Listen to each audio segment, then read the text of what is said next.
Hello from Canada, y'all. How's it going?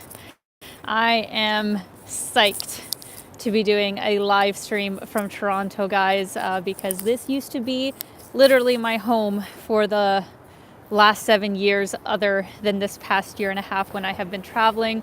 So this is a city that I would like to say I know quite well, and ideally it wouldn't be wintertime when I'm showing you guys it, but nevertheless I am so excited to be doing this live stream today. But I do have to say it's going to be a challenge, guys, because it is 0 degrees basically today. Let me even show you what I had to pick up before I started this live stream. Look how stylish I am. Absolute fashion going on here. We have some thermal socks, a hat, gloves, which I'm really wondering how I'm going to do with this live stream, because I have to, touch the screen with my bare hands to make it happen. So guys, you're gonna have to bear with me. This is a winter live stream. But welcome everybody. It is so good to see you all here. We've got Michael, thank you so much for coming out. We've got Daryl, thank you for coming out. We've got Ukraine dude, Yanda from Ottawa, so very close neighbor. Thank you for coming out. Thank you, Gina, for coming out. Mitos. I saw my dad here earlier, so thanks, Gordy Magoo, for coming out.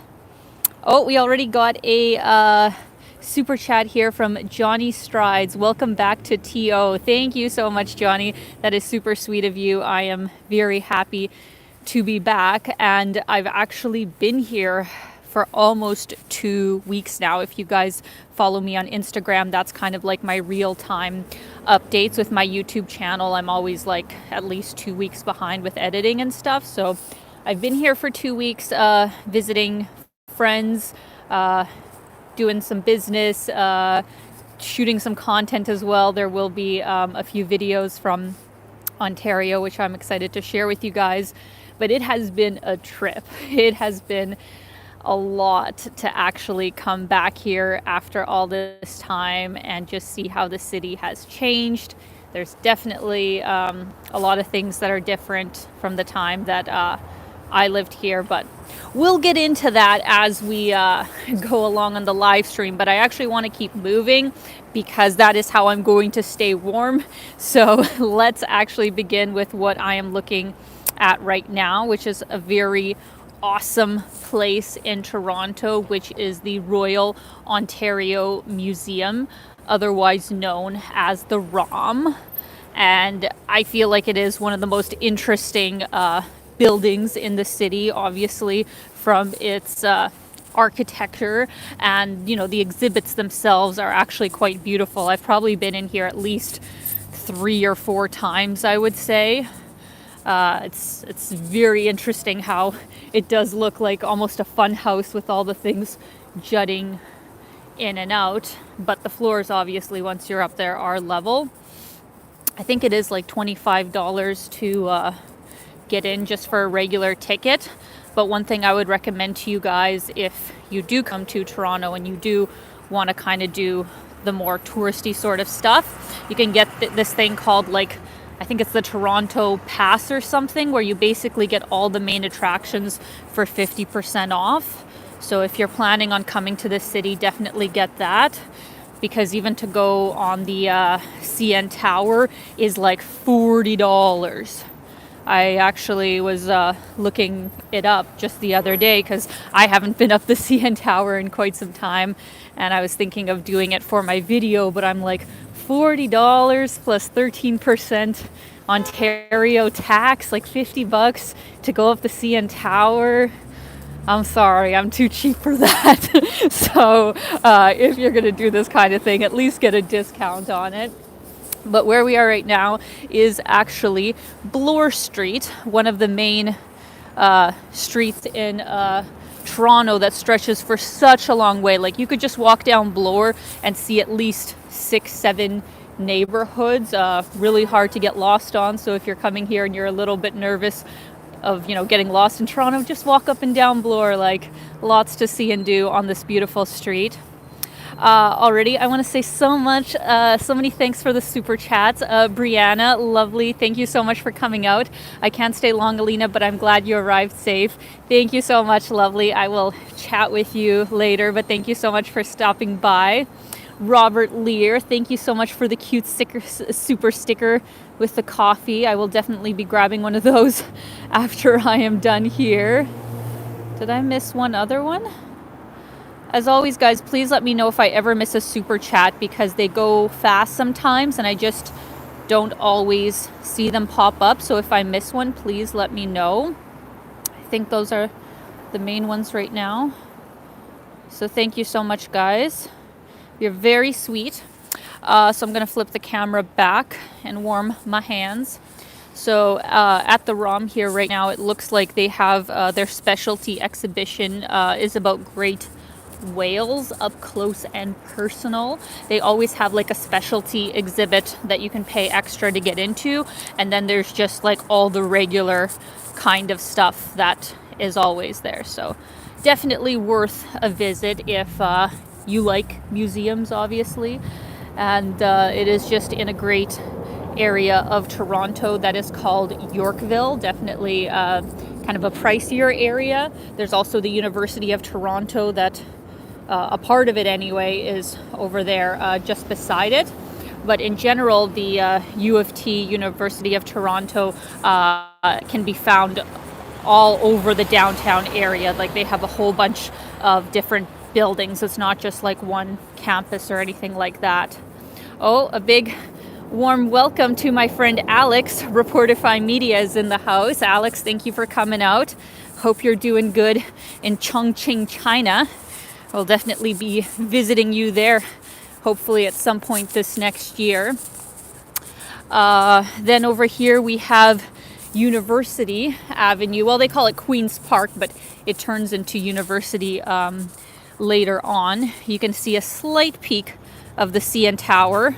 We will make our way down there later on in the video. I have a pretty good route planned for us today. But I actually lived quite close to this area for a really long time, like a 10 to 15 minute walk away. I lived in the Village, so Yorkville was actually an area that I really like to come to because they have a really nice Winners down there. They have a Holt Renfrew down here, which is like the Canadian version of, I guess, Saks Fifth Avenue for any Americans. So it is kind of just like this higher end area where you can get lots of nice stuff. There's lots of really great cafes. But I will say during COVID, and as you guys will see in the main video that I put out about Toronto, so many businesses have unfortunately closed down. Like this building right here, I believe used to be a Club Monaco store, and obviously it's all closed down now and they're trying to rent it out for something else. But I imagine especially on this street, the rent would just be absolutely astronomical. So unless you are, you know, a big brand with a lot of money, there's really no way you could afford this kind of real estate. Oh, I want to say a big thank you to Jim and Harriet. Thank you guys for the super chat and coming out as always. Hope you are well and healthy. Who are you staying with in Toronto? Greetings from Harriet and Jim, Richmond, VA. Thank you guys so much. So I'm staying with my friend Ryan. I'm sure you guys have seen him many a times in my videos. He has definitely been like my closest friend here in Toronto. He basically moved here a year after me. And so we've really like explored the city together and been through all the ups and downs of the city together, because it is a challenge, at least in my experience, to move to this city, not only with like getting a job, because the job market here is super competitive. It's really hard to get even approved for an apartment if you don't have a job. They ask for like a lot of paperwork when you're getting an apartment, like job letter, pay stubs, references, Usually you pay, first and last month's rent together, just a whole bunch of stuff that you need to even just get an apartment in this city. So if you're thinking of coming here, I would recommend ideally having a job lined up before you do, maybe sublet a place before you decide on a lease, because it takes a while to kind of get to know each neighborhood, which ones are better than others. Because if you are just coming here cold and don't have somebody to recommend places to you, you might, obstacles in your way. So let me just give you a view here of beautiful Yorkville as we are walking through here. I know a lot of people have already mentioned it in the comments about this city being super expensive, and it is. Maybe not even close to New York, Manhattan expensive, but I still think it's quite up there, where I believe the average one bedroom downtown, keep in mind downtown rent, is around 2,300 Canadian dollars, which would be just under 2,000 American per month. And these are not apartments that are spacious by any stretch of the word. Like, they honestly seem to be building them smaller and smaller. Like, of course, the buildings themselves might be really beautiful and have great amenities, but that's still a lot of money to be paying for a one-bedroom apartment, in my opinion. And I mean, don't even get me started on actually buying real estate, where the one bedroom, if you were to buy it, would downtown more than likely would be at least 600,000. If you were getting something that's newly built and kind of on the luxury end, it's just completely outrageous. So let me take a look at your comments here, guys, and answer some questions as we take a walk. By the way, a detached house, if you could even find a house in Toronto, because they are quite rare and get snapped up really quickly, a minimum of 1.2 million. And that's not even something, that fancy. Daryl asks, where are the bars? I mean, there's a few bars here in Yorkville. I'd probably, I guess, be over there. I mean, Sassafras isn't a bar, but really popular restaurant that's nice to get drinks at, just behind there. On the main street here, there's not really as many restaurants or bars, just because it's all retail and stuff. But if you go into the smaller streets in Yorkville, there's some really great places. Of course, they're much more expensive than probably other areas of the city, since it is a high-end area.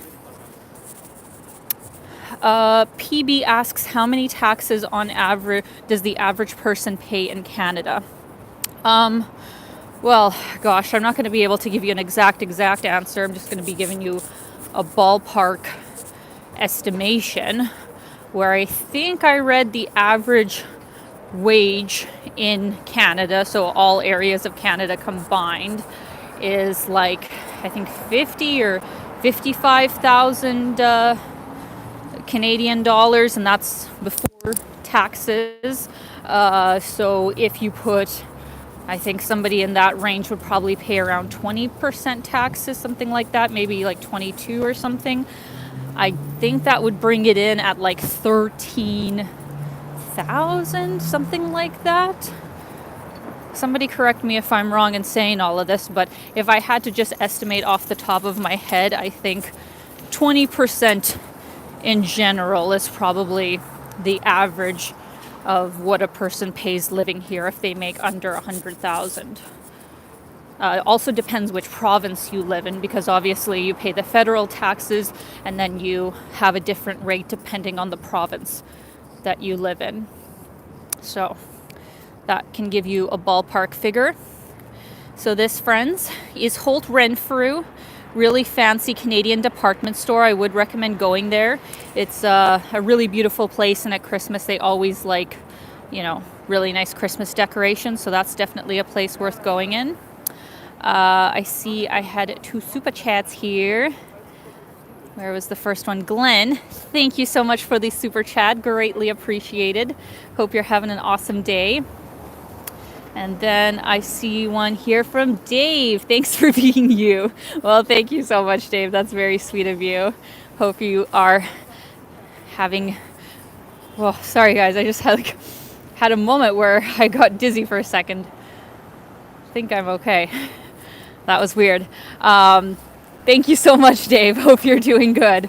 Sorry about that. That was a very weird moment there. I felt like I stepped into some other dimension for a second.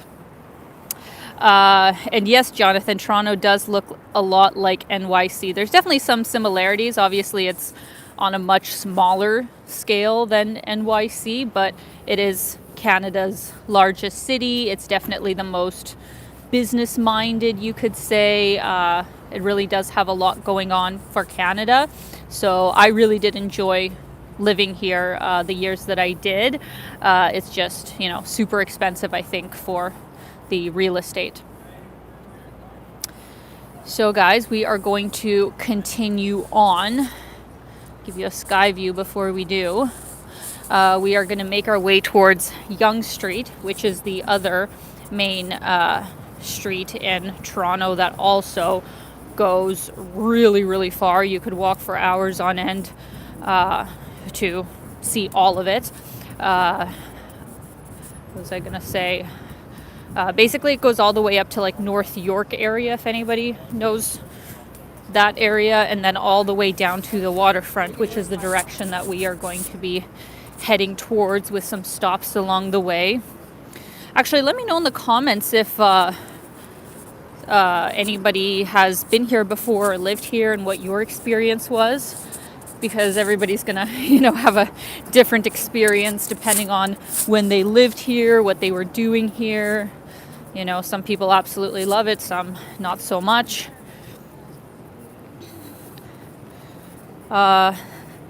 Thank you so much for the super chat. View from Lookout, thank you very much. Oh, and once again to Harriet and Jim, thank you. Are the restaurants and retail shops busy with holiday season upon us? Thank you so much for the super chat. Yes, I would definitely say that things are getting busier. Yesterday actually was Black Friday. And I think, am I right in assuming that Black Friday actually falls on different days for Canada and America, like our Thanksgiving? Because I thought last weekend was supposed to be Black Friday, because I thought I saw it advertised. And so I'm thinking, was it the American one that was being advertised? Where I showed up at the mall and there was next to no people there. There were no signs of sale, sale, sale. So I was like, this is a very quiet Black Friday. Did they cancel it this year or something? But I found out that I just got my dates wrong, and it was yesterday. That was Black Friday, and it was very busy. It was very busy. I bought a few things. Went to Lululemon. Greatly enjoyed it. But everything else, I wouldn't say it was such a good deal. But things are starting to get busy. So I just want to flip the camera, guys. We are at the corner of Yonge and Bloor, which is definitely one of the most famous intersections. These guys are listening to Eminem in the Hummer. It's cute. That's definitely an interesting vehicle. So yeah, this is a really famous intersection. Not that the intersection itself is pretty or anything like that, but it's just one of the main ones because it's two of the main streets in Toronto, Yonge and Bloor. So this is kind of the edge of Yorkville before you actually kind of start getting into the area where I used to live. Thank you so much for the super chat, Fernando. Very kind of you. Thank you very much. And I'm actually going to take you guys down Yonge Street now, because when I first moved here, I always, liked walking down Yonge Street. It felt like the busiest and most happening sort of, area of the city. I guess it kind of still is, but today's probably, a bit quieter with the weather and with all the shutdowns that we've had COVID-wise. So it's not exactly what it used to be, but it's still, a very important street in the city. Hello. Okay, was cute. So yeah, let's take a walk down here. And for anyone who hasn't been to Toronto, I would say that they actually have a really good public transit system. Like, yes, it could be better, but I feel like the subway especially gets you to a lot of the main parts of the city. Rarely does it have any major problems. Costs $3.25 per ride, which for Americans that's about $2.50 for you.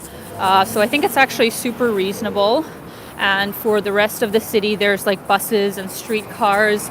And if you buy a ticket, you can basically transfer in between all three modes of transit within an hour and a half. So you don't have to pay like multiple times if you have to like switch and get on a bus or something like that. So I actually think they've done a really good job with public transit.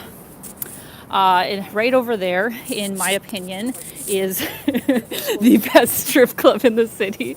Not that I've been to all of them, but I got taken here with a friend one night, and the girls were super talented. So if you're looking for a great strip club in the city, that would be my personal recommendation for you. The Brass Rail. There's lots of good restaurants down here, and there's even like really good gyms on this street for some reason. I used to go to Hone Fitness all the time, which is only $10 a month, and they have like really good facilities. So this is really the street where you can find it all. Lots of new condos definitely going up on this street as well, as you guys can see up there. They're building. I can't even count the amount of new downtown builds that I've seen since I've gotten here.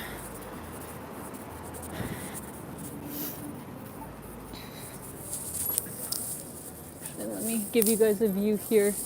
This is a building that they have built over the last 5 years. I think it's at least 60 floors.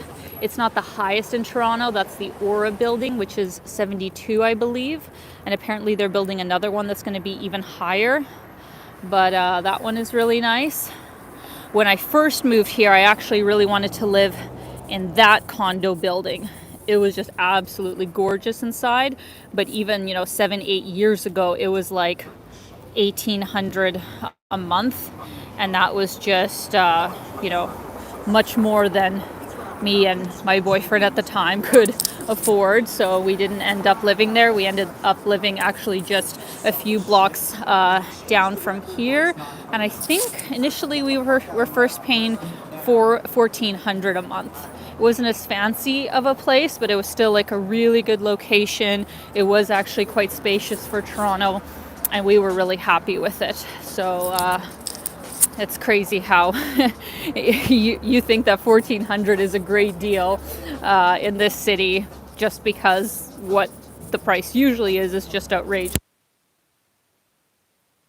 Got a little theater over here. We've got Mervish, which puts on some plays. There's actually some other theaters as we get closer to Dundas that are on this street as well.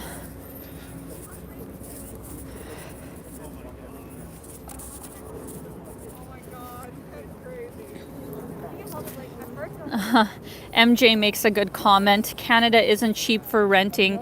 1 month in Canada can pay for 6 to 8 months in a lot of developing countries.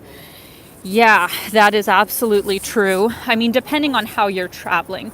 Of course, you not only have to go to more budget-friendly countries, you could say, where the currency exchange is in your favor, but obviously it's more of a long-term basis, right? Because if you're traveling around all the time and paying just for hotels and Airbnbs, that can actually, cost more. But if you're actually staying in, let's say, well, even Ukraine, I guess, if you're staying there more long term and you can get a much lower monthly rate, then absolutely you can get like 3 or 4 months minimum for the same price that you would spend in 1 month in Toronto. And that's actually one of the reasons of like when I first started, making money from my YouTube channel, still under, let's say, $1,000 a month, which I was happy about. but I knew that I couldn't afford to live in Toronto and keep doing YouTube full time if I was only making that much money. Like, there's just no way. You cannot survive on $1,000 a month in Toronto unless, you know, your rent is covered or you're just literally eating ramen every day or something. So I actually knew that ideally, of course, I wanted to make more money from my YouTube channel, but that also I could spend less money traveling around getting great content for my channel than I would just staying in Toronto and, you know, trying to run the channel from here. So if you're able to work remotely or just have a lot of money saved up, you can absolutely travel for less money than living in a big expensive city like Toronto.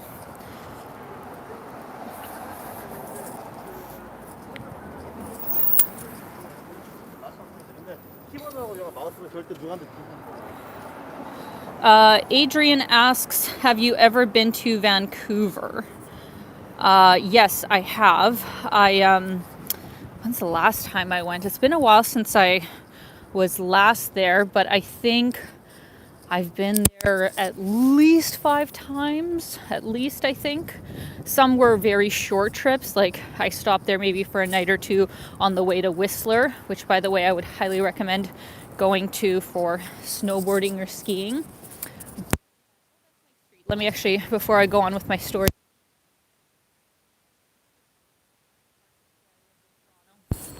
that guy right there, the brown and blue building, that's where, after living in a hostel for 2 months with my ex-boyfriend, we moved into this apartment because, as I said before, like, we had a really hard time even getting a good apartment. Keep in mind, good apartment. If you just want a shitty place, maybe you don't need to have a job letter or something.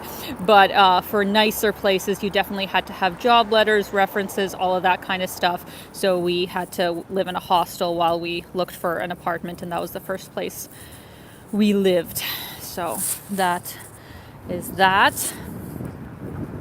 But going back to going back to Vancouver, yeah, I've been there at least 5 times. I really like it. And to be honest, if I ever moved back to Canada full time, I think I might give it a go.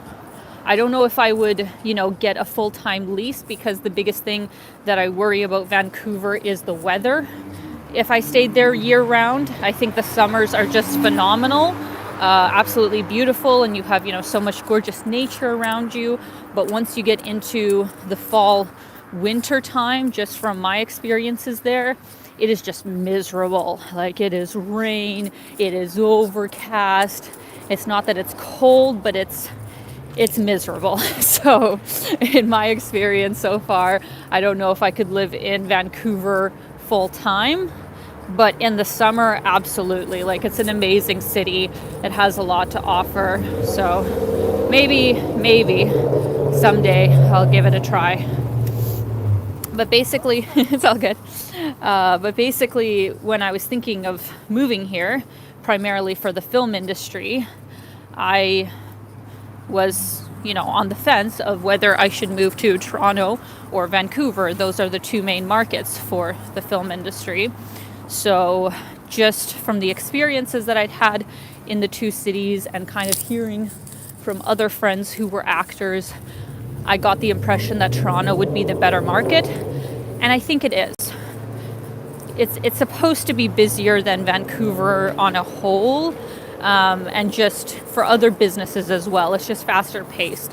Like, Vancouver's, West Coast, much more relaxed. So I just had this feeling that Toronto was the right city for me at the time, and I don't regret it. Like, I definitely don't. I've loved my time in this city. So depends if you want something that's more like laid back or something that's busier.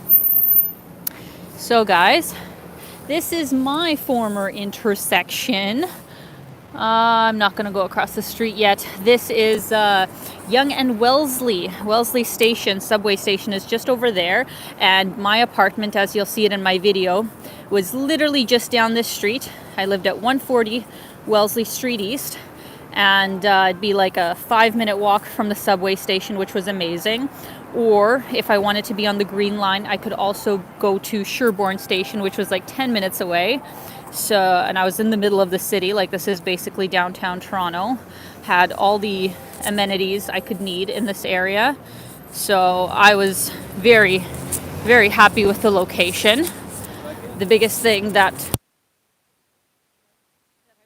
paying basically $1,000 a month for a little small, pretty old studio that kept getting cockroaches. So that wasn't pleasant. That was definitely not fun. But that's the reality of like living in Toronto. Like if you want to save money on rent, that usually means you have to live in an older place, and they're just more susceptible to like bed bugs and cockroaches and all that fun stuff. So that was what I had to deal with for 6 years, basically, unfortunately.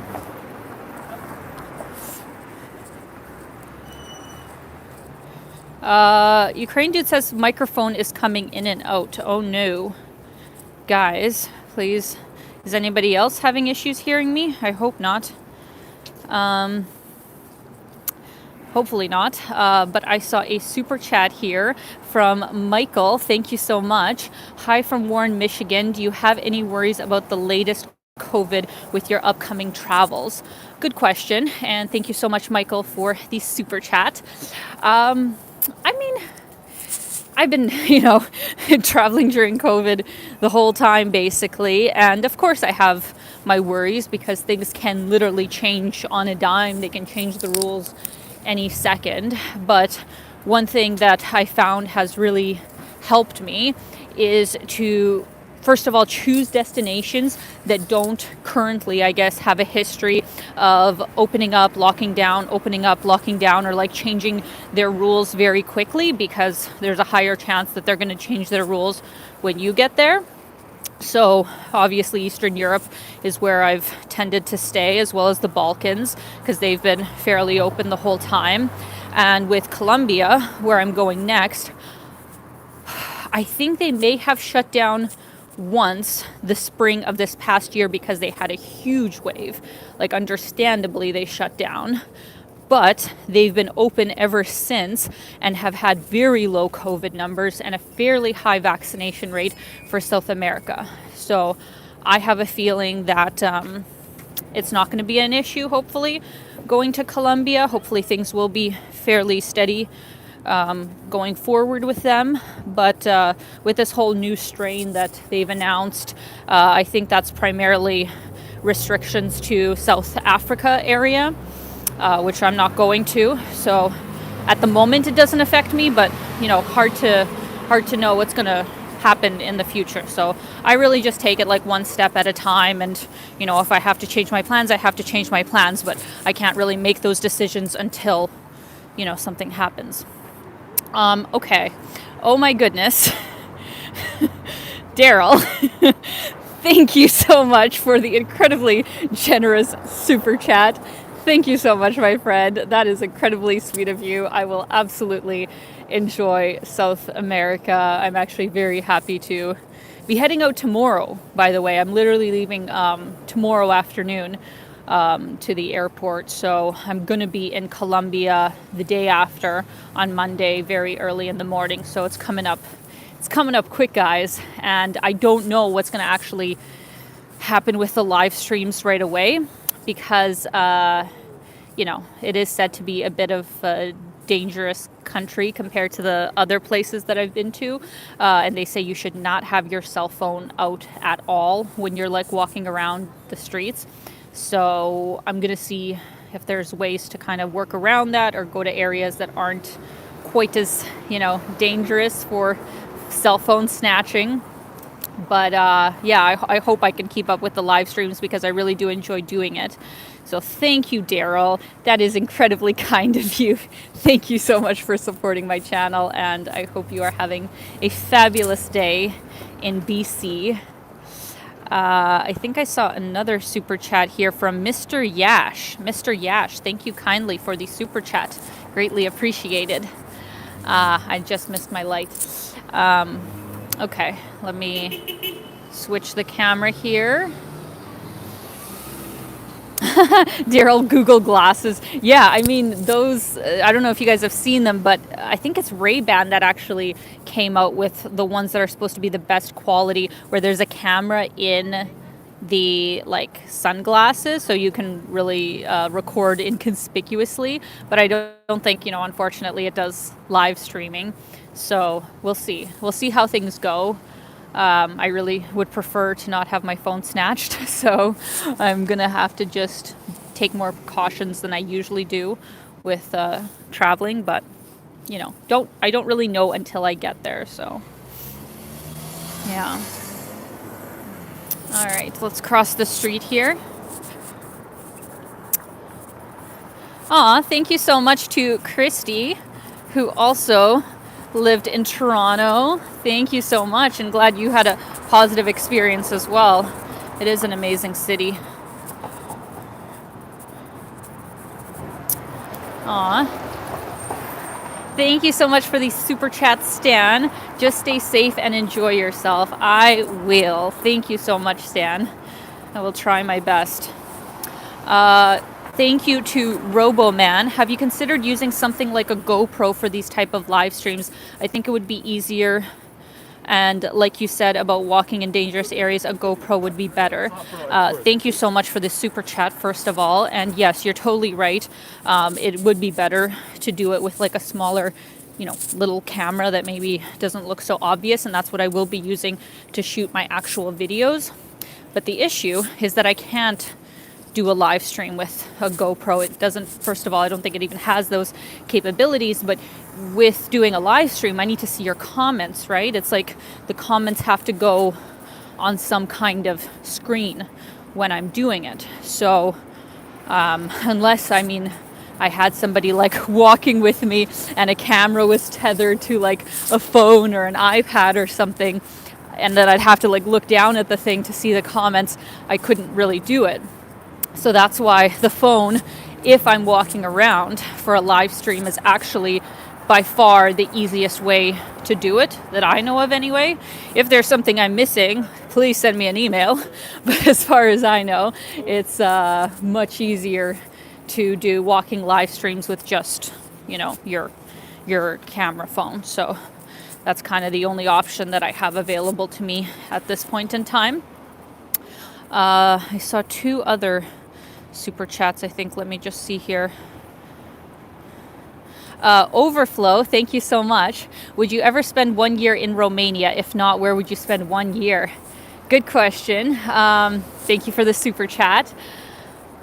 I loved Romania. I was there for about a week a few years ago. I went to Bucharest, and then I took a tour of the north, like Brasov area and Transylvania and stuff. It was beautiful. Really, really enjoyed my time there. I don't know if I'd spend a whole year in the country. I think right now, if I had to spend a whole year in a country, it would be Japan. Shocking. I really miss it, and I know I wouldn't run out of things to do, and I would just love my time there.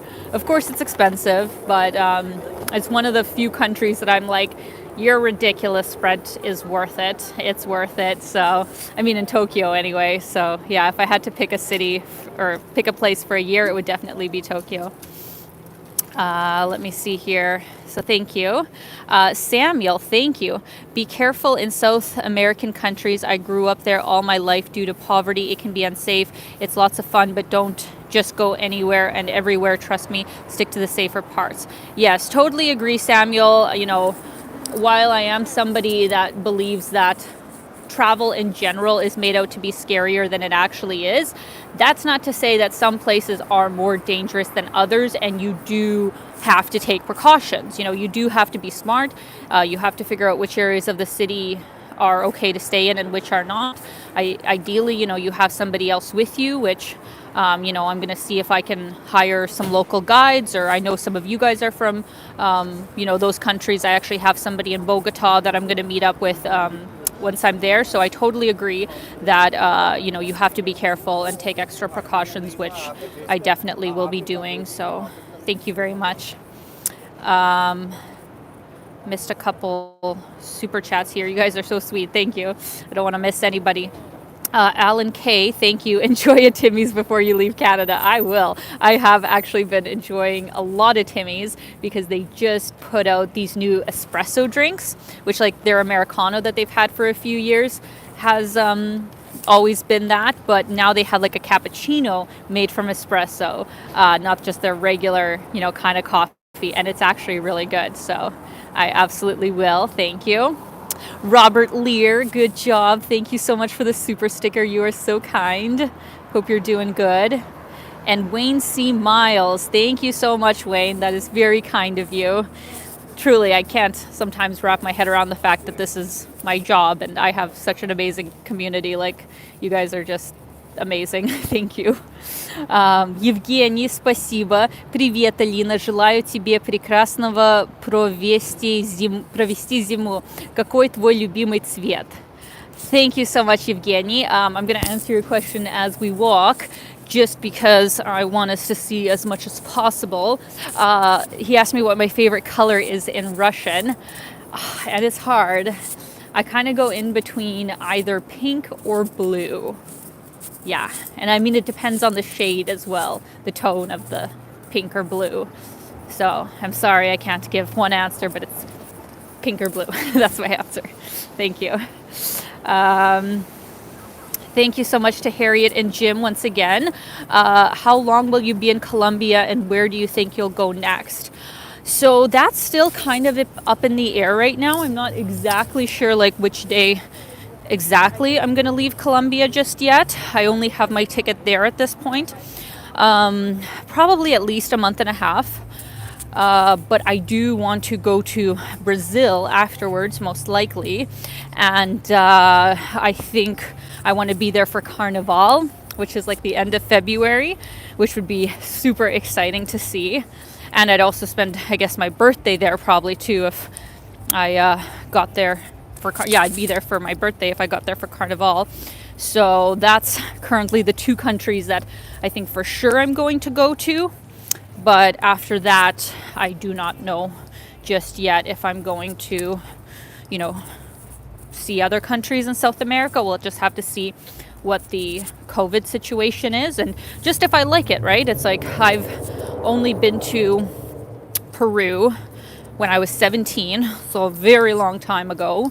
And I don't know how I'll like my time in South America. Of course, every country is also going to be very, very different. So we'll just see how things go. And maybe I will end up spending more time on the continent than just Colombia and Brazil. But for the time being, those are the two for sure that I'm going to be going to. So guys, there's a whole bunch of construction here on Yonge. We just passed Yonge and College.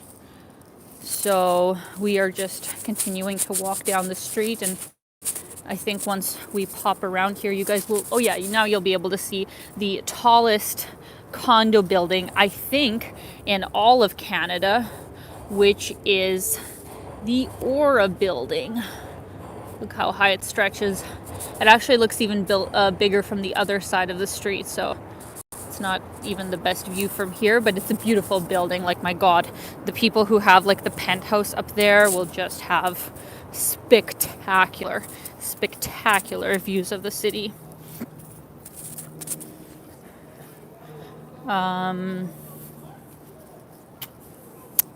Glenn, thank you so much for the super chat once again. Have you considered visiting Florida? The weather is great right now. We have no restrictions from mask mandates and low COVID numbers. That is wonderful. Thank you so much, Glenn. I actually went to Florida for spring break. I think about 4 years ago. I was actually dating a guy who had kind of his job station there for the time being. So he invited me there for spring break weekend, and we had a really nice time. We were in Destin, Florida, I think. I forget what like the beach area of that area was called, but I think it was Destin. And yeah, I really enjoyed Florida. I definitely would go again. But, I've already got my tickets booked. And to be fair, I think South America is going to be a lot less expensive than Florida. So for the time being, I think that's going to be where I'm going to spend this winter, but future winters, maybe I will actually do a south of USA sort of road trip for the winter, because that would be a really cool thing to do. So thank you for the super chat. Okay, let me just flip the camera here. Let's see. Just trying to read all the comments here, guys. Oh, my screen is freezing. Why? What the hell? Sorry, guys. We are having some technical difficulties. I'm going to try and figure it out as we walk down here. We're actually getting closer to Yonge and Dundas Square.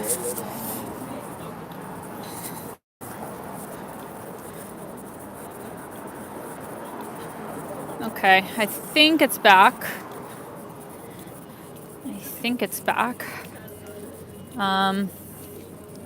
If I read correctly, I think somebody said Johnny was here, Johnny FD. If he is, hello from Toronto. I think this is a city that Johnny would enjoy coming to. A little bit different from Kiev, obviously, just a little different.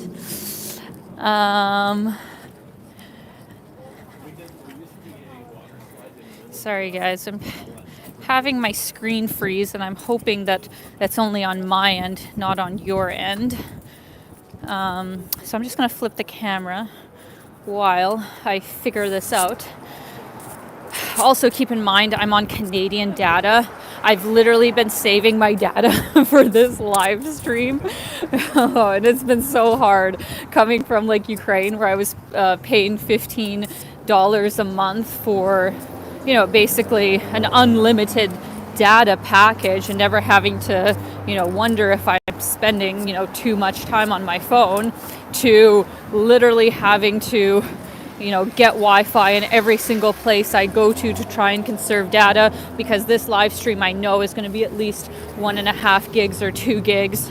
And then, I want to leave at least a little bit of data for finding my way home.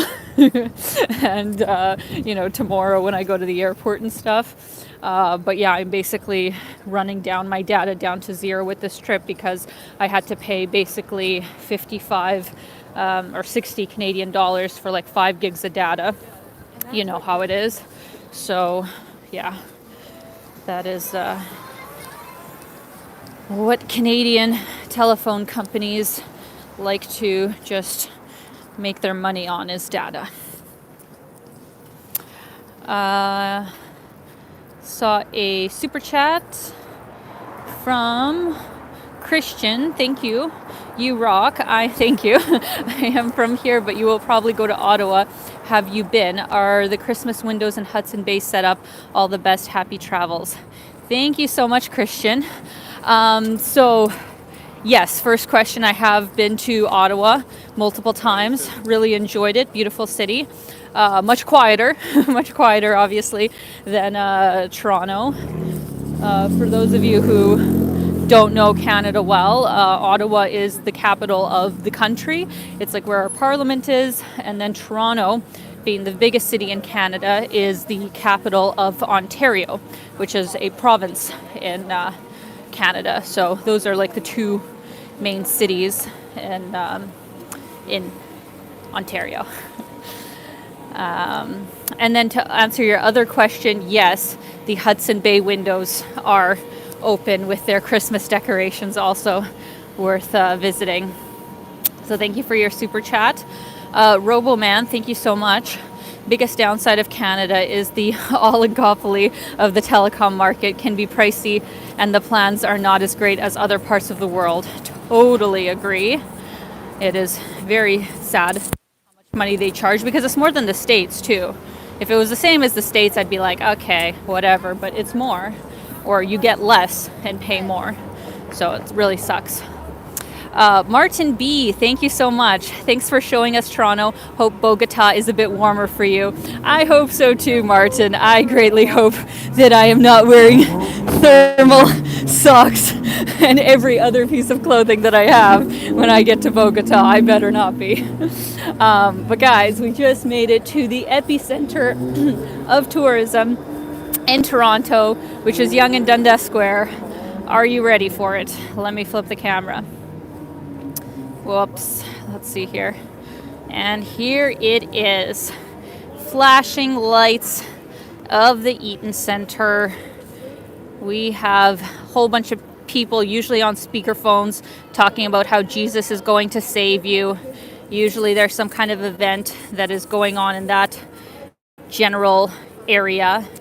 And the Dundas streetcars always stop there, so it's like just so many people when they do. And then right here is actually where I got my start in Toronto when I went to Toronto Film School, just on the third floor inside of like this building that has Winners on it, was where Toronto Film School was. So I went there for about 3 months before dropping out because they wanted way too much money for the services that they were providing, and I just ended up going to like smaller actor studios instead. So I would not recommend Toronto Film School. But yeah, I spent a lot of time in this area because I was going to that school, and because, you know, it was a touristy area that just felt safe and that I could figure out, and I liked going to the Eaton Centre. So even though it's a cheesy, loud, usually like crazy busy area if it wasn't COVID times, I actually still like coming down here. And it is just a must if, you know, you've never been to Toronto, just coming down here and like getting a picture. I'd recommend like standing in that square over there and then having this in the background. You can get like a really nice shot in the downtown part of the city. And yeah, it's fun. I mean, what else is there to say, really?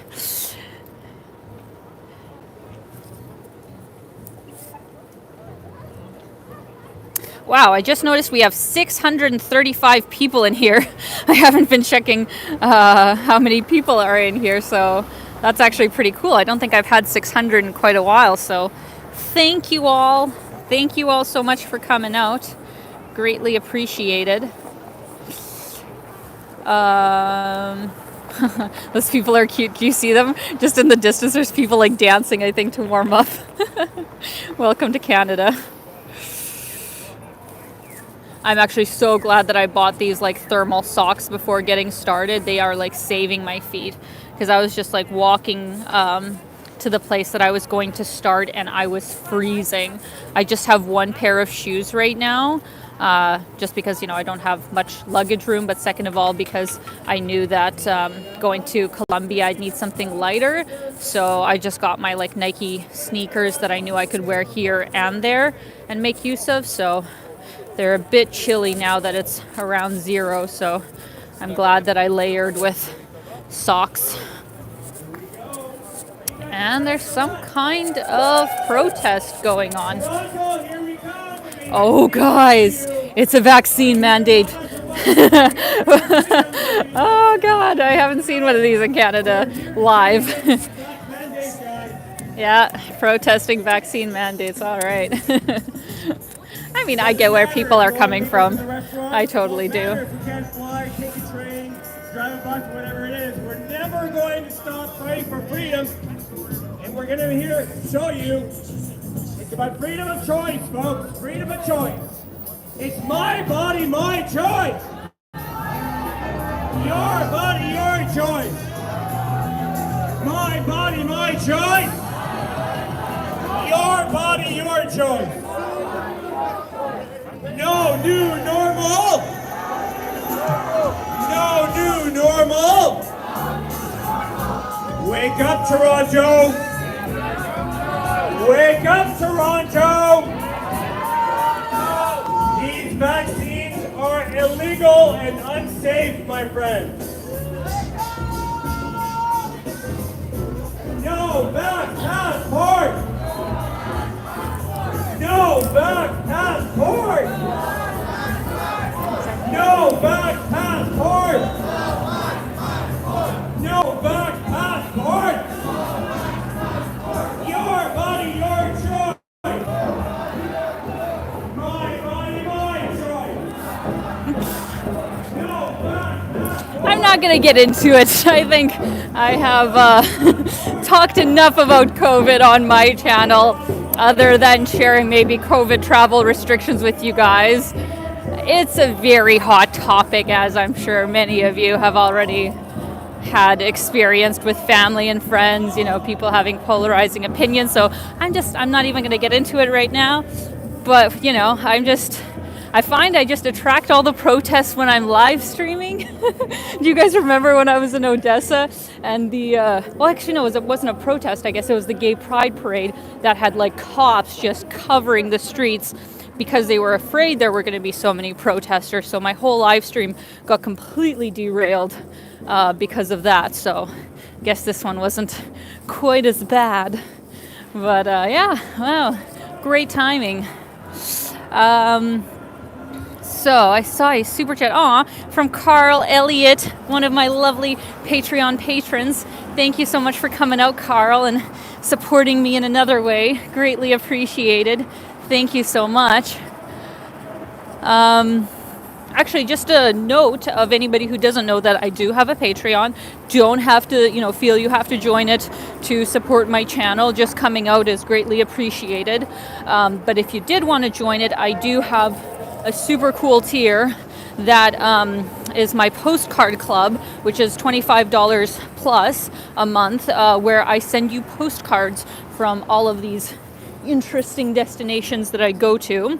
I had just sent some from Kiev before I left, and then literally yesterday I had sent cards from Niagara Falls. So I'll be sending cards from Bogota probably in 3 weeks from now, since I just sent the Toronto ones. So if you want to get in on that, just join my Patreon. It's, I think, linked through my YouTube channel. So just wanted to put that out there. How long have we been going? We've been going for about an hour. I think we actually are on track with the time that I wanted to do, which is great. Let me flip the camera here, give you a view of Yonge Street here, because it is down here. This building is beautiful, but it always sits empty. I don't know what they're going to do with it. Maybe it costs too much to like redo into something else. But just down here is the Elgin Theater, which usually has different kinds of like acting performances that are put on, or screens actual films during TIFF.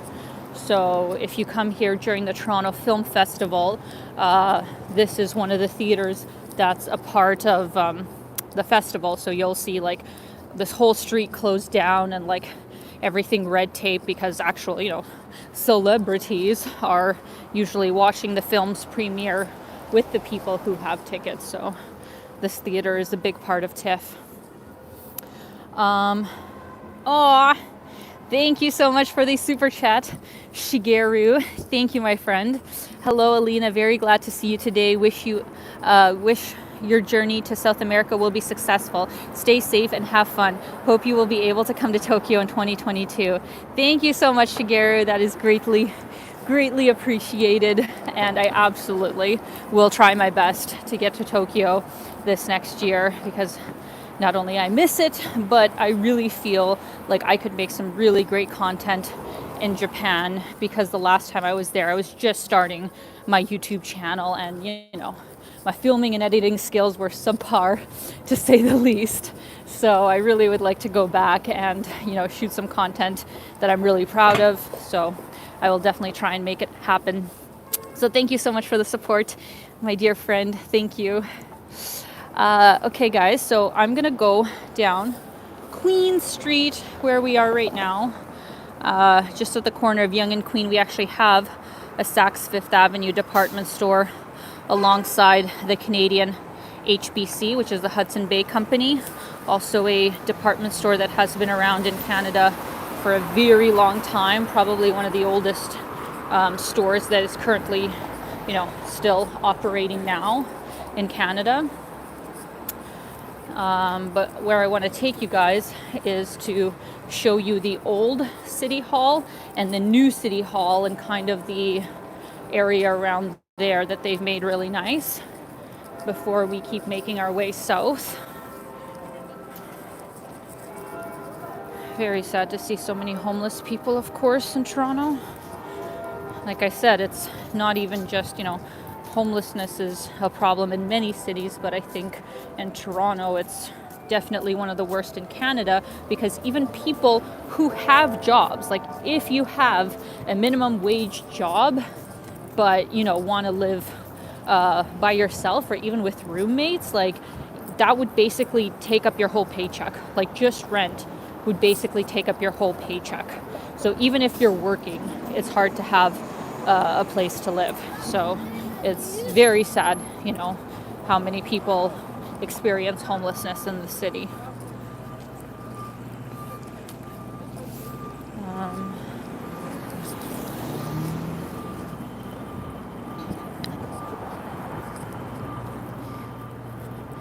So just over here, friends, is the old City Hall of Toronto. I'm actually not 100% sure what it's used for now. I assume it's still probably some kind of, government purpose that they use it for, but it is no longer where the mayor works, from my understanding. But absolutely beautiful building. And then there is a monument to the First World War, or different wars that Canada was in. Yeah, it's not just the first. There's the Second World War as well, 1950 to 1953, 1914 to 1918, 1939, 1945. Yeah. Oh, Zelda says it's a provincial courthouse now. Okay, yeah, that would make sense.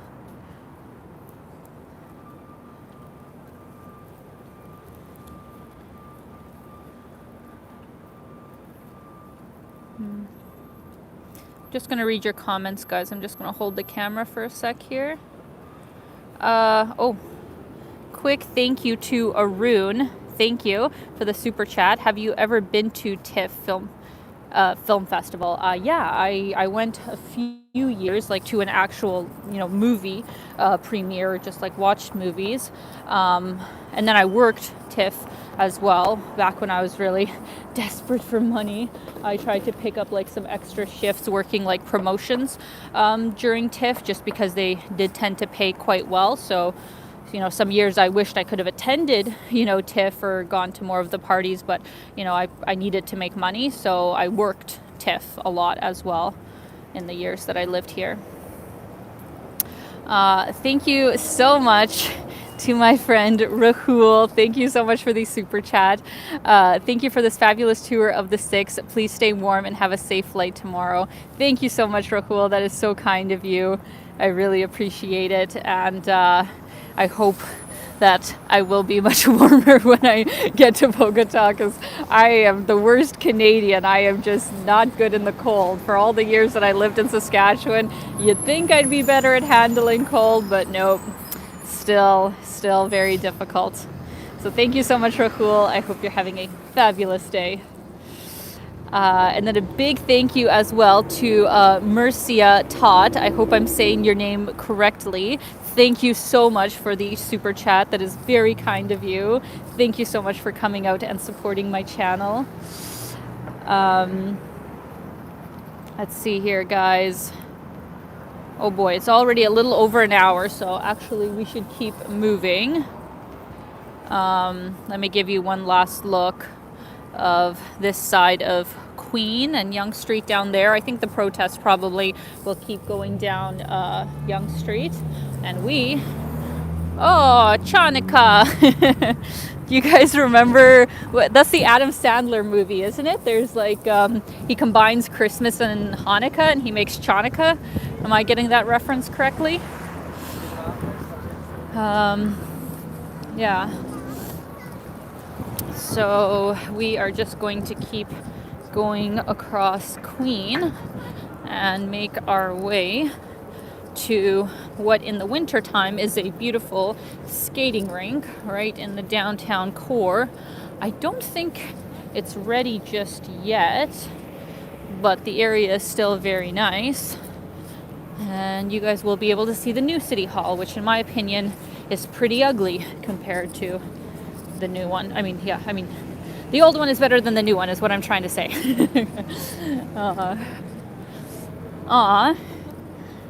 My other good friend, Henry. Henry, thank you so much for coming out. I hope you are doing great. And thank you for the super chat. What a nice surprise. You are so sweet. Thank you. Oh, and Detroit Hot Dog. Thanks for the great videos. Thank you for the super chat. Great name. All right, here we are. This is it, guys. This is the Toronto City Hall. What a place. I mean, it's kind of cool, right? It's kind of cool, I guess, with the curves of it and the kind of... It almost reminds me of something Soviet, to be honest. You know how they like their spaceships? Kind of has a spaceship-looking thing in the middle, but yeah, I just don't think it compares. Just doesn't compare to that. So I'm not quite sure why they decided to move it, but you know, obviously I'm sure they had their reasons. But that is the new City Hall, and it looks like it is officially skating season here in Toronto. We got the Zamboni going to clean the ice. And while the people wait for them to do that, you can actually rent skates just over there. I think it's like $10 or something. It's really actually not that much. And if you have your own skates, you can come here for free. So I think that's a really nice public feature that they have here in the city. There's actually quite a few skating rinks in the wintertime that you can go to all over the city. And I think all of them are free if you have your own skates. It's just if you need to rent skates that you need to pay.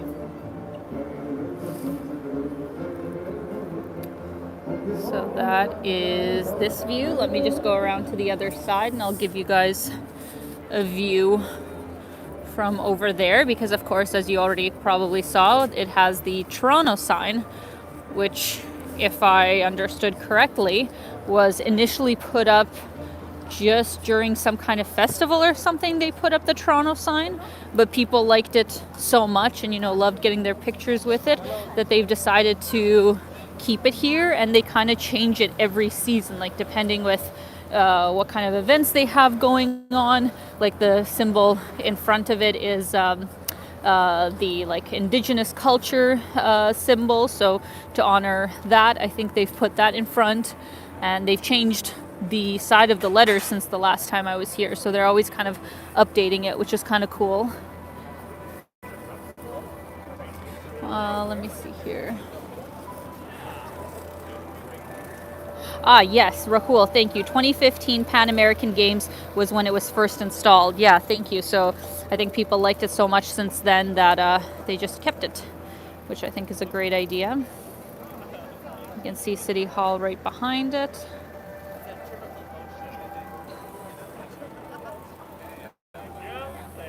So it's probably going to be a while for the Zamboni to fully finish the ice. Initially, I thought that by the time I got here, people would be back skating, but I think it's still going to be a few minutes. So, great place to come. That's all I can say. We are going to keep on keeping on a little bit more west on Queen before we hit, where should I go? Let's go down University. We'll go down University to King, where I'll give you a little view of the main area where TIFF, Toronto International Film Festival, happens, before we keep heading on. Oh, do I have enough time? I'm just trying to think, guys. Yes, I think we should. Yeah, we'll try and hit the CN Tower, give you guys a view of that before heading down to the water, down to Lake Ontario. That is the route that I had planned for us today. And I think I'm overall on time, and hopefully I have enough data. The data and phone battery should actually be my greatest concern, because it's a little bit cold out, so I know that can drain a phone battery faster, and I know I am really close on how much data I have, and I have to have some data for today and tomorrow, so I got to be conservative with my live stream today.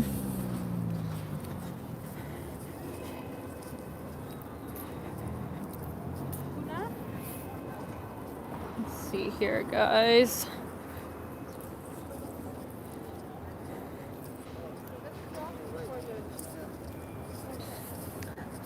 Oh, I forget what this house is called. Can anybody jog my memory?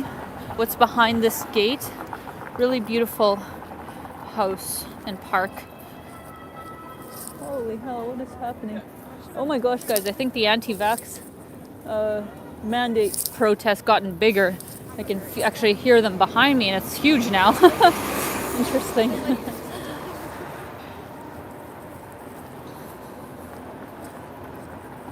Oh, thank you so much for the super chat, Doda Venkatesha. Thank you so much for the super chat. Thank you so much.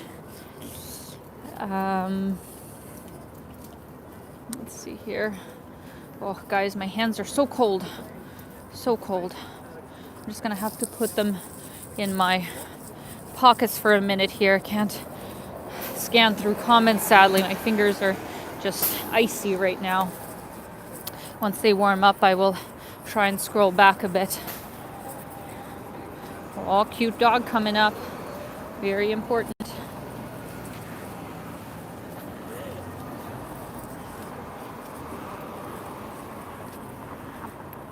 Osgood Hall. Yes, I think that's the name. Thank you, Zelda. Yeah, I think this is Osgood Hall. I've actually had a photo shoot in there, and it was really nice.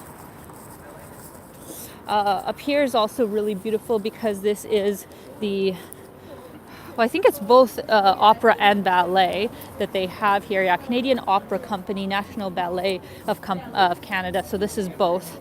This glass building is absolutely beautiful. And yeah, they have regular performances for both opera and ballet. Obviously very different than the kinds that we have in Eastern Europe. You could say there is a difference. And yeah, it looks like there's a show going on today, which makes sense. On the weekend usually is when they have a lot of their features, and definitely something worth doing if you like ballet or opera. Look at that little peak of the CN Tower. Just a little tease. Of course, the prices are going to be much more than in Ukraine, but still I think it would be worth it to do. It's called the Four Seasons Center for the Performing Arts, if anybody wanted the exact name to put into Google.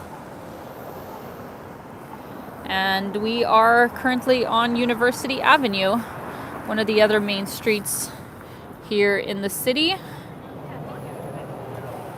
And we are going to walk just a little bit south to King Street once the light turns.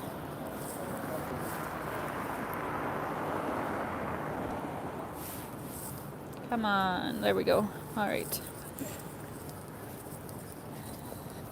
Oh no.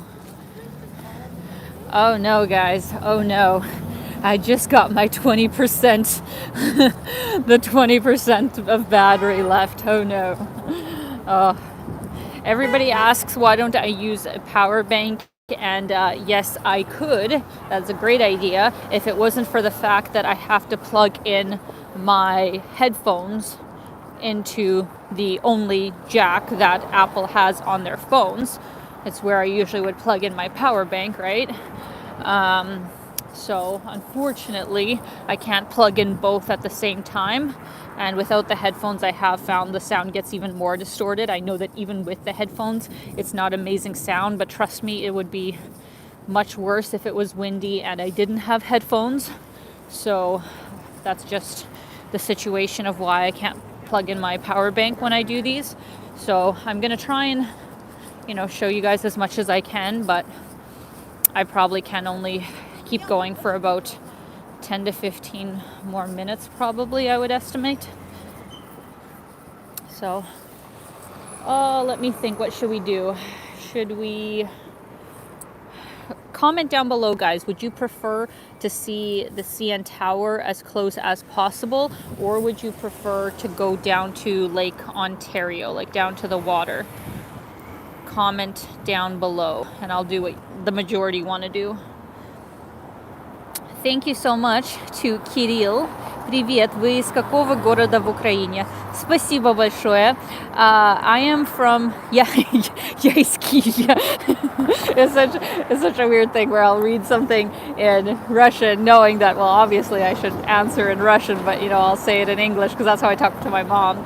So thank you so much, Kirill. I'm from Kiev. Okay, so I think I'm seeing more lake.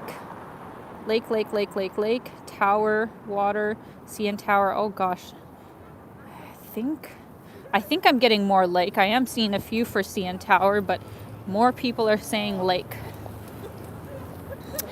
And yes, somebody said both, and that was my original plan, but just because I have 20% left, I just don't know if I'm going to have enough time to get down to both, because with the CN Tower I'm still gonna have to like go south and then go a little bit west, and then I have to take only one particular road down to the water from there. So I think going down down University, I think it leads down to the water, so I can just take it straight down and we can hopefully see Lake Ontario quicker before my battery drains. So yeah, I think more people said lake than CN Tower, but it was close, so I'll have to come back. I'll come back for another live stream.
Now, can you guys hear me?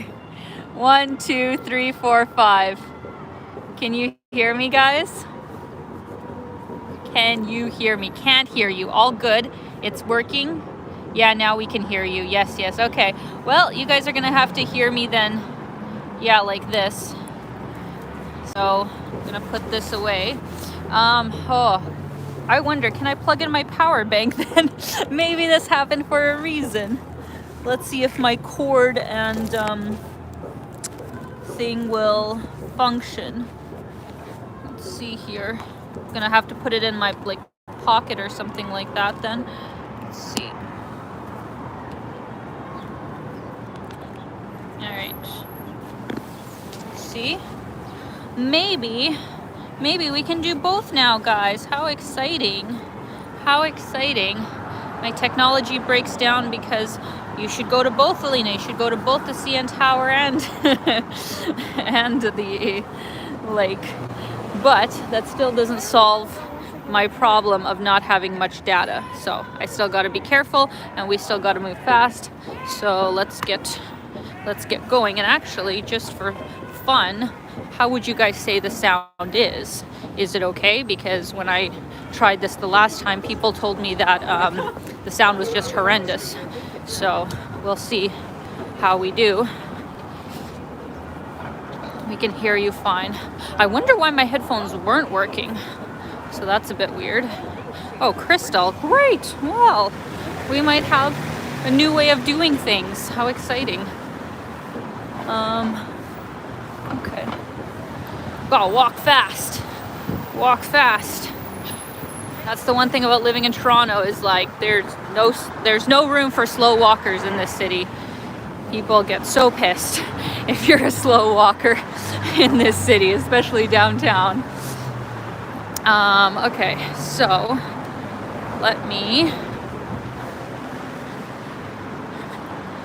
flip the camera. All right. We are going down University Avenue, and I think it's going to be on Front Street that I will have to turn to the right to get to the CN Tower.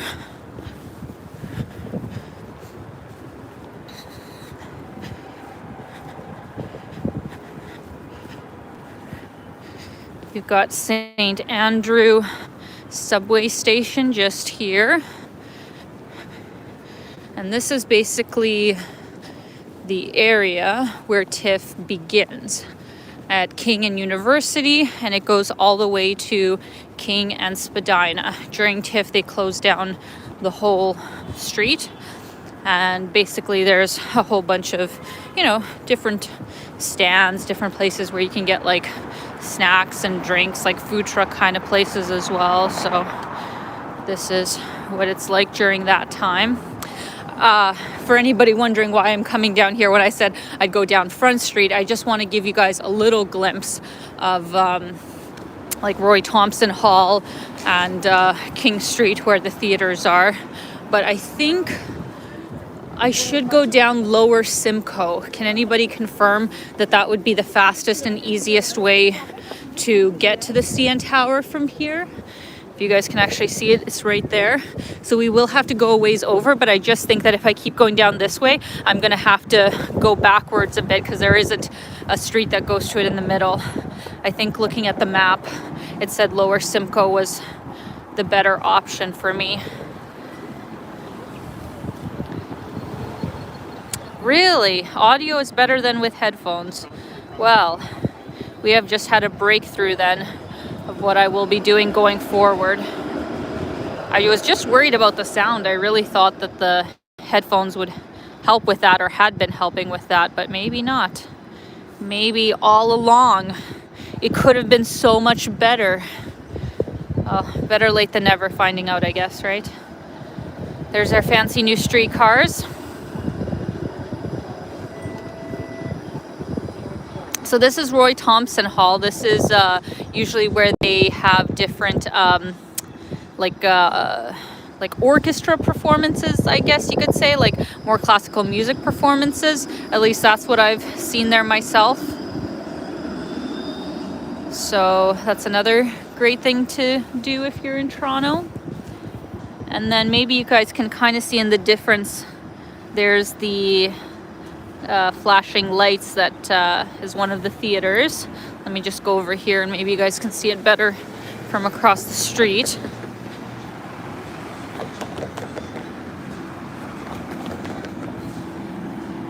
Yeah. So this is King. And yeah, like usually if I had more time I would walk you guys down it. But honestly, the last time I was here, like a lot of businesses have closed down here. It really is just, thankfully, I guess the theater is still being open, at least overall. I think they're continuing to operate, but a lot of other businesses have just closed. So it's actually a little bit sad. So I think let's keep going down here, Lower Simcoe. I know some other people said that I should take John, but I remember looking on the map. Why did I... Somehow in my mind I have it that on the map it told me that I should go, let me just actually run across the street here. My map told me that I should go on Lower Simcoe when I was thinking of going down to the tower. So I'm gonna hope my reasoning was correct and you guys said Simcoe is fine, so let's do that. Yes, I am jaywalking. Sue me.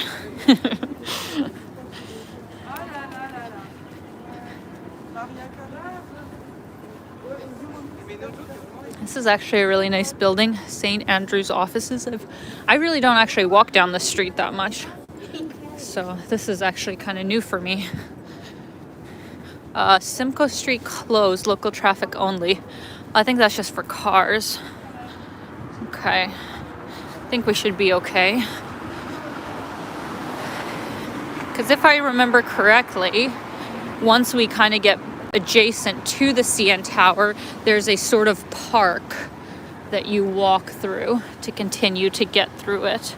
So I hope my memory serves me correct, because honestly, I don't even remember the last time that I was close to the CN Tower. I know I actually walked by it before I left Toronto, like in 2020. I was kind of going back to all the main places that I loved in Toronto before I left the city. So I know I went to see it before I left the last time. I just don't remember which roads I took to get there. All right.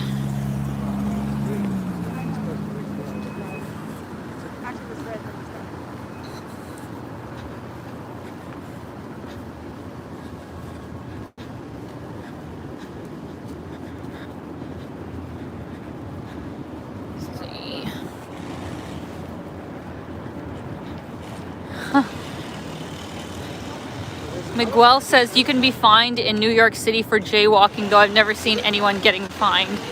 Yeah, I mean, I think that's the same thing in Toronto where you're not supposed to jaywalk, but I mean, if there's nobody coming, like what's the problem? What's the danger?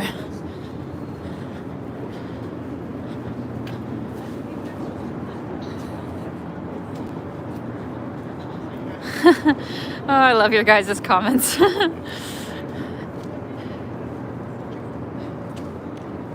Thank you so much for your comment, Esama Wuta. Sorry if I'm not pronouncing that correctly. Turcha asked St. Lawrence Market, ?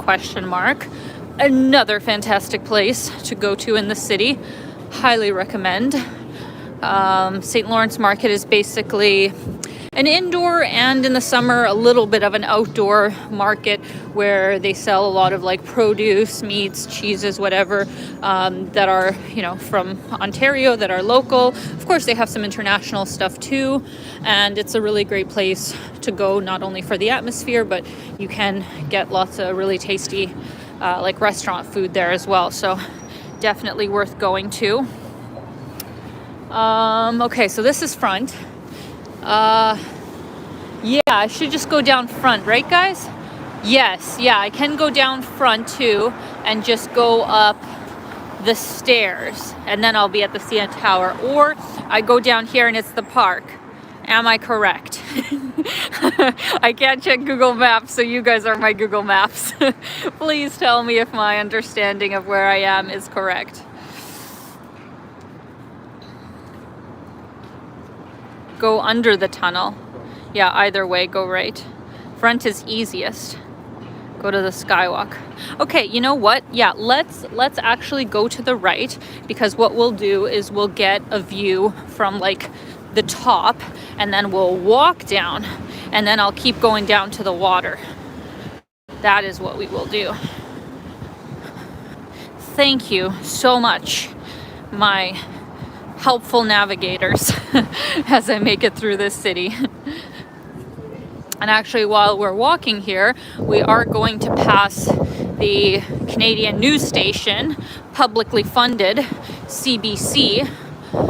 This is, I think, their main offices, and also I think where they shoot the news, I think. And like the radio shows, everything kind of connected to CBC. It's all in that building. Though I think they have like other buildings, of course, that they use as well. I think I saw one out in Mississauga or something. So that's that. And then over here is a place that I've spent a lot of time in too, especially when I first came here, which is, I guess, don't know actually what the exact name is, but it's kind of like a convention hall. And so they'd have like a lot of, you know, different events that go on and take place here. And I used to work a lot of events for some extra money as like, you know, promotions, handing out different stuff. Yeah, Metro Toronto Convention Center. So that's another place that I used to spend a lot of time in.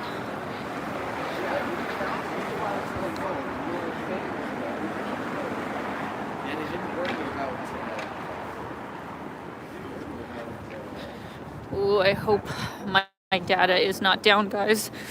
I don't know how much I have left. Oh no.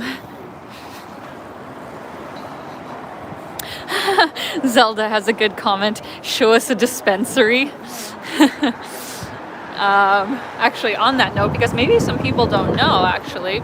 So, weed, marijuana, is legal now in Canada. I think it has been now for, what has it been, guys? Like 3 years? 3 or 4 years, weed has been legal in Canada. And it's, you know, obviously sold, you know, by government regulated sort of stores, or you can order it online. You can order weed straight to your door online, and that's a thing in Canada. So all over the city, just wait while we pass these sirens. Oh, so loud.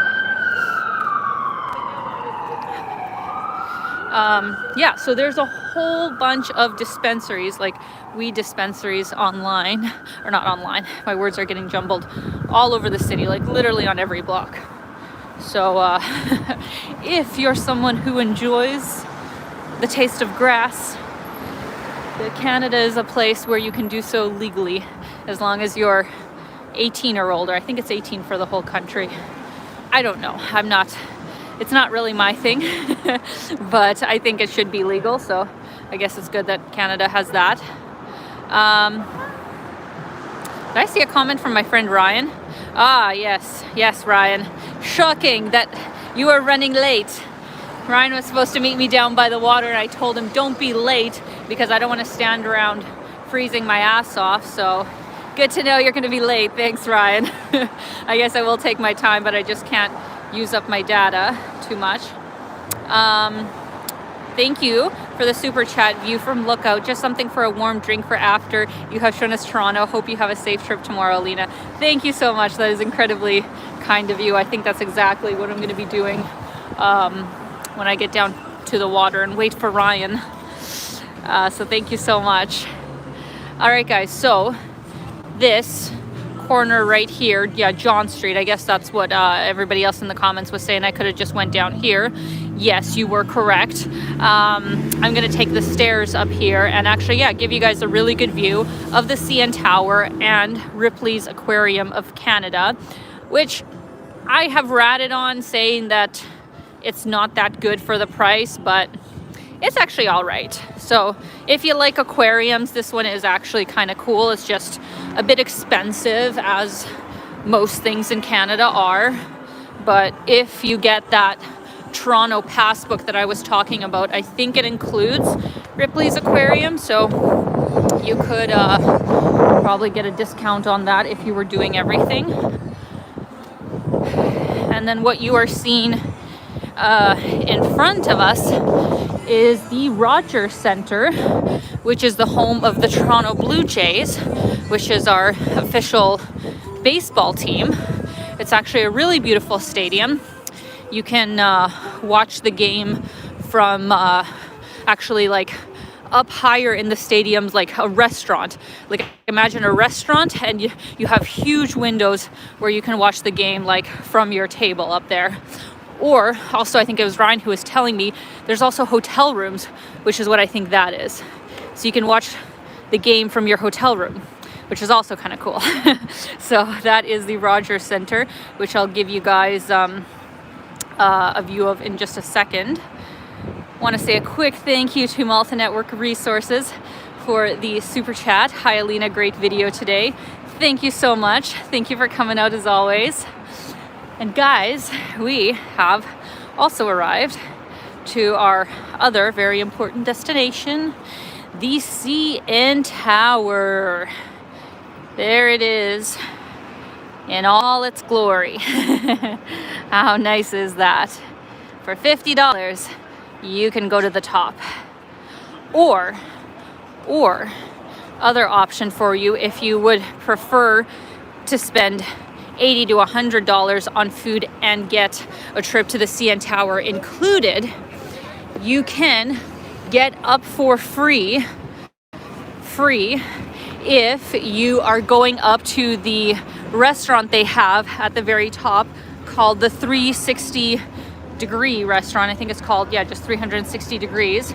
And if you get their tasting menu, which is I think starting at like $70 a person, you get your trip up to the CN Tower for free. So if you want to do it that way, that's another option, because then you're basically only spending, $30 on food if you want to make yourself feel better about that. And I agree, Gary Crawford, that just for mentioning the Rogers Center, they should give you unlimited data 100%. I feel like that's the least they could do for promoting the name of their center and not being so cheap with data.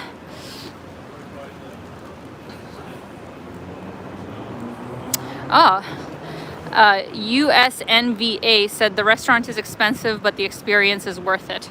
Good to hear. I've actually never done it. Well, yeah, because when I moved here, I really didn't have the money for it. And I think how I got up the CN Tower was, either with the school when we came, or when I got the Toronto pass. I think we only paid like $15 because 7-8 years ago, it also cost a lot less. So I have not paid the crazy $50 price tag to get up the CN Tower. The only reason that I think I would go back to the CN Tower is because they actually sorry guys, I don't know why my gimbal's being weird. At the very top of it, they have something called the Edge Walk, which literally you walk across the edge of the CN Tower, but you're like clipped on, to the building. I don't know if they're still doing that during COVID, but that is actually one thing that I would be terrified to do, but I would do it. I would do it. I think that would be a really cool experience. Maybe I can have them, I don't know, comp me if I do a video about it, because I'd want to do a video about it anyway. So that's another cool thing you can do, but I think that is like $200 or $250, so quite a bit more.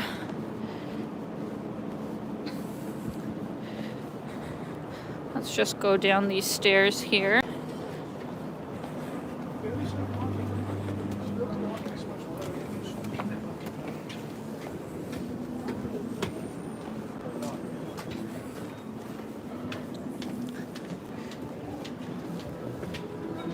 So this is the entrance of it. Looks like it's actually a bit busy because it is the weekend, and I think more people tend to come on the weekends.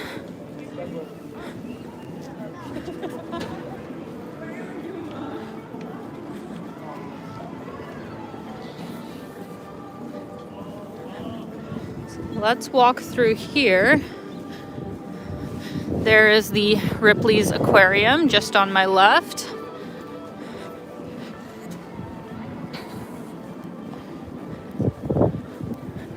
And then up ahead, there's actually something really cool too that I'll show you guys. So, you know what? I'm glad that my headphones malfunctioned and I got to plug in my battery pack so we can go a little bit longer, because this is a really cool area and I'm glad that I'm getting to show you guys it. You can meet Santa, always exciting.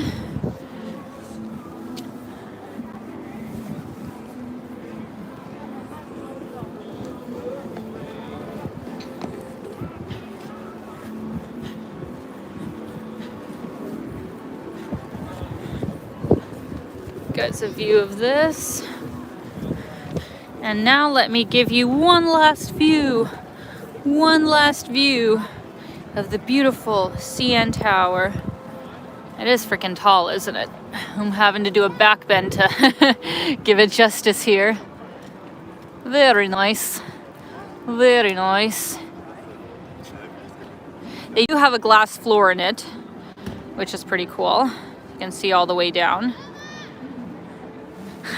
Who commented, thought I just saw a comment. Any Soviet mosaics, 357 Megster. Great comment, thank you. No, unfortunately, no Soviet mosaics as far as I know.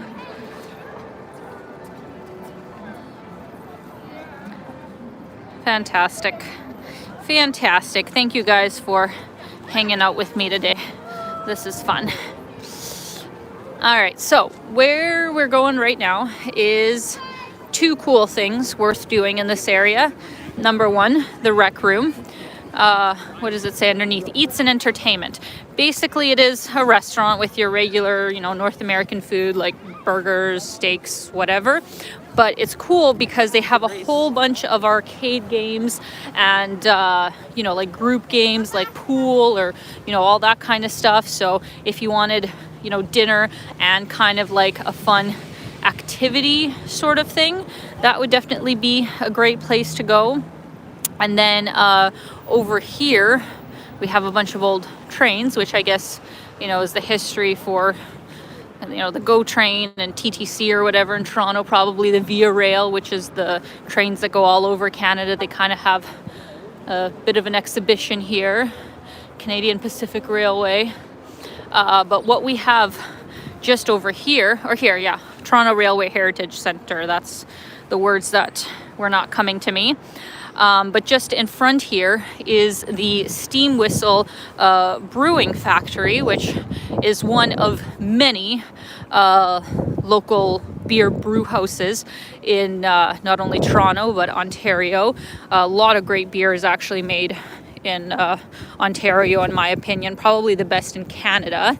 BC would be a close second. But Steam Whistle, I wouldn't say is phenomenal. Their lager is good, but not my personal favorite. But if you wanted to do like a beer factory tour, this would be a great place to go, and it's right beside the CN Tower. Or the place that I'd recommend more is maybe the place that we will hit once we get down to the water, which is Amsterdam Brewhouse. They don't have maybe quite as extensive of a tour of like how the beer is made, but you can get really good flights, like really good beer flights. So those two are basically within walking distance of each other if you are a beer person. And we still got some more trains over here. I've strangely never taken a GO train. What is my gimbal doing? I think it's because of the thing plugged into it. I don't know. Sorry guys. Today's an odd day. But anyways, GO train, something I've strangely never taken in the 6-7 years that I lived in Ontario as a whole, just because if you take a GO train and arrive at a new city, usually you still have to like have a car to, kind of get around the place you go to, because most places don't really have public transit the way Toronto does. So I didn't really have friends in those places to like come pick me up, and then, I don't know, what would I do? So I never took a GO train anywhere. But that is, something you can do if you had somebody who was meeting you with a car in those places. You can get all across the southern part of Ontario with GO trains.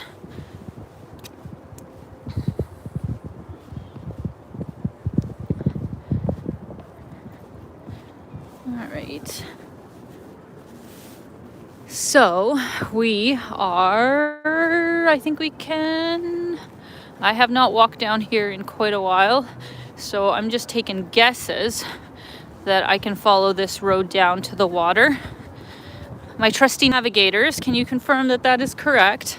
I think this is Simcoe now, and yeah, I think we can just go down here and go down to the water under the Gardner.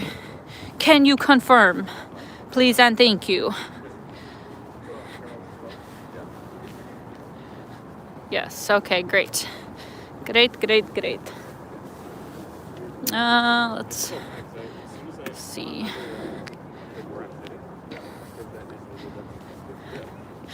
Is that where the rich live? Yeah, I mean, you would have to be fairly wealthy to live in the condos, especially down here by the waterfront. Like, they are beautiful, right? Like, we will say that.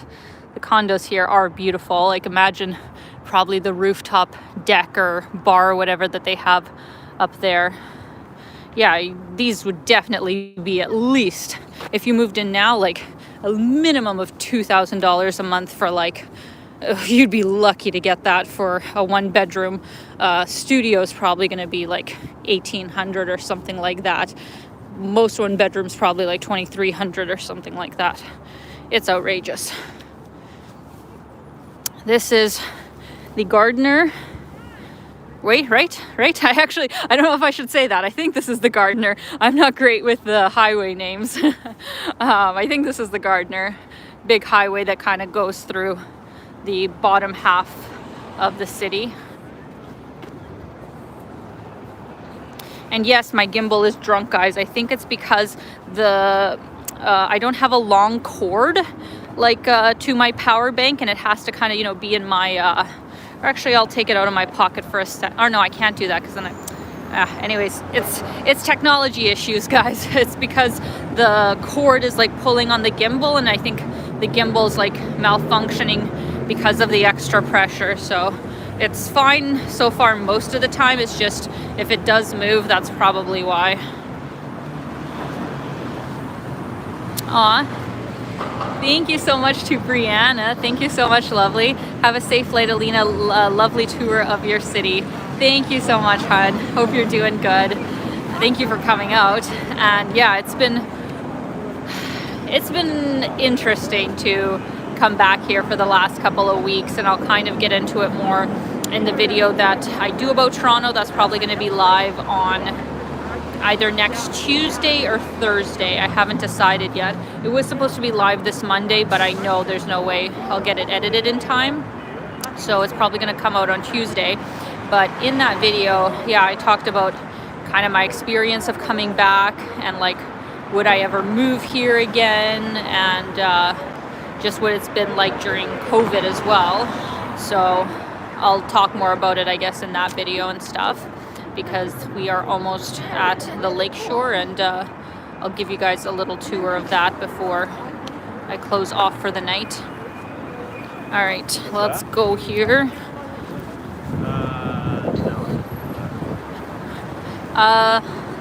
Donald Pearson asked a good question. What is your favorite food in Canada? So things I have missed about being in Canada while I've been away food-wise. 100% number one thing is brunch. Brunch. Canada does it so well. Toronto does it exceptionally well. There are so many good places here to get brunch. One place that I tried just like a week ago, ooh, if I can get the name right, it's called Beer, B-I-E-R, Otto's Beer House, maybe? Kind of an odd place you would think for brunch, because they are more known for like their German classics and, you know, big selection of beer for lunch and dinner. But on the weekends, they have a phenomenal brunch, and it was so good. I got their like eggs Benny on roasty potatoes instead of an English muffin. It was exceptional. So brunch is one thing that I think Canada does exceptionally well. Poutine, of course. I actually just have had one so far. I definitely want to get a really good poutine before I leave. What else? Canada has really good coffee too. I mean, most places I visit have really good coffee, but they got great little coffee houses as well. Let me think what else. I mean, here in Toronto, there's just certain restaurants that I've missed, you know, that I always used to go to when I lived here and stuff. So Ryan and I have been like going back to some of our old favorite places while I've been here. And my friend Melissa and I, we actually went to the Christmas market, and we got like a fucking chocolate fondue that was so delicious at this really good chocolate shop that they have there. So nothing like that's super Canadian, I guess you could say, but just lots of good places to eat and drink specifically to Toronto, because Toronto has a phenomenal culinary scene, in my opinion. So that is my answer to that.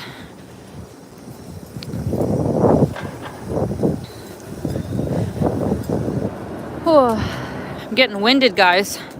I've been talking for almost 2 hours, which, yeah, in less than 10 minutes, I for sure will have to stop this stream, because I know that's going to be 2 gigs of data, and I don't have much more than that left, and I still need to get home today.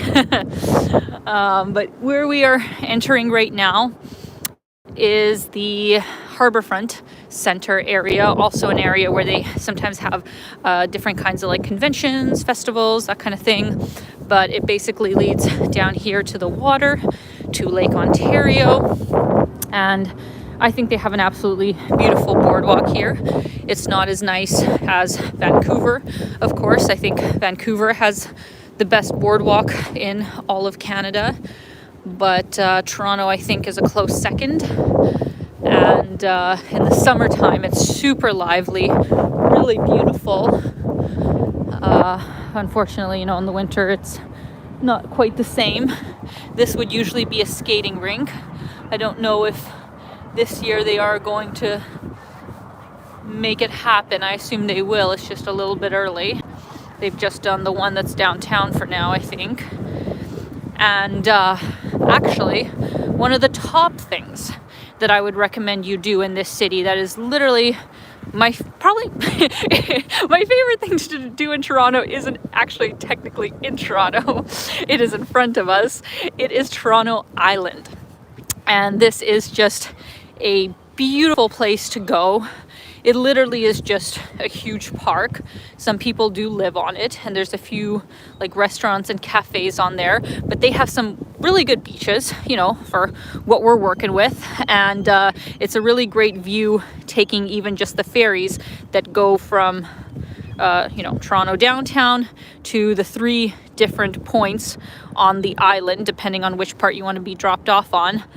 And you can go biking there, you can go hiking there. In the summer, there's even like a little amusement park. There's a petting zoo. And it's just a beautiful place to go. You get an amazing view of the skyline, looking towards downtown.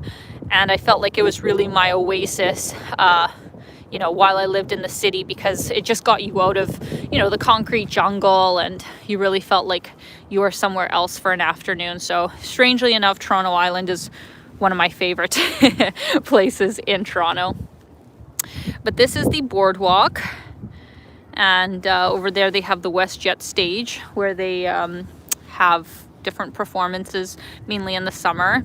Right beside it, the brown building, is Amsterdam Brewhouse. That's what I was talking about before, about getting some really good beer flights. And you can also take, I think, a little tour of how they make their beers. Highly recommend the Bone Shaker IPA that they have there. Definitely one of my favorites from Toronto.